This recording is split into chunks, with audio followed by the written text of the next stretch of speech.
Wooden hockey stick जो है वो सियालकोट में कैसे मैन्युफैक्चर की जाती है। आप देख सकते हैं कितनी बड़ी तादाद में ये रॉ वुड इन्होंने स्टॉक की है जो कि हॉकी की स्टिक बनाने के लिए रखी गई है।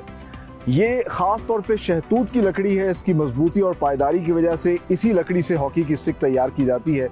और इस लकड़ी को तकरीबन 3 महीने से लेकर 1 साल तक सीजन किया जाता है। क्लाइंट की रिक्वायरमेंट के मुताबिक कुछ लकड़ी को 2-2 साल तक भी सीजन किया जाता है। सीजन के बाद इसको आरे पे लेके जाया जाता है और इस फट्टे से जो है मुख्तलिफ लकड़ी के पीसेस जो है वो काटे जाते हैं। छोटे छोटे लकड़ी के पीसेस को एक खास किस्म के सॉल्यूशन के जरिए जोड़ा जाता है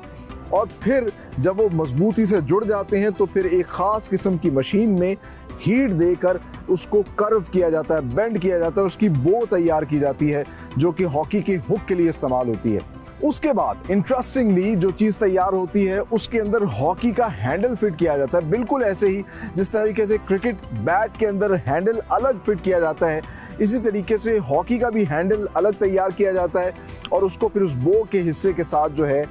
फिट किया जाता है, लगाया जाता है, फिक्स किया जाता है और फिर फिनिश किया जाता है।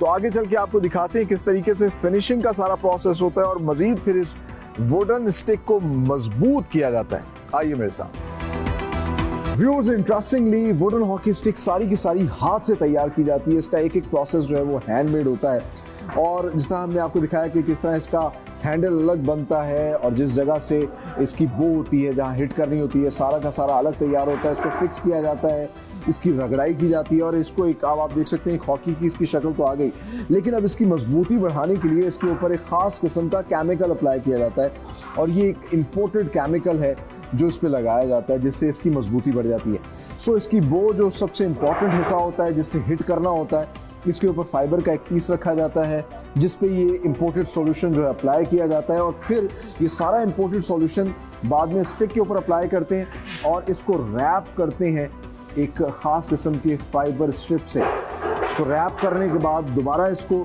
एक फिनिशिंग के प्रोसेस से गुजारा जाता है, रगड़ाई की जाती है और फिर फाइनल फिनिशिंग का जो सेक्शन है जहाँ पर इस पर कोटिंग होती है, मुख्तलिफ पेंट्स और स्टिकर्स अप्लाई किए जाते हैं, उस सेक्शन में इसको भेज दिया जाता है।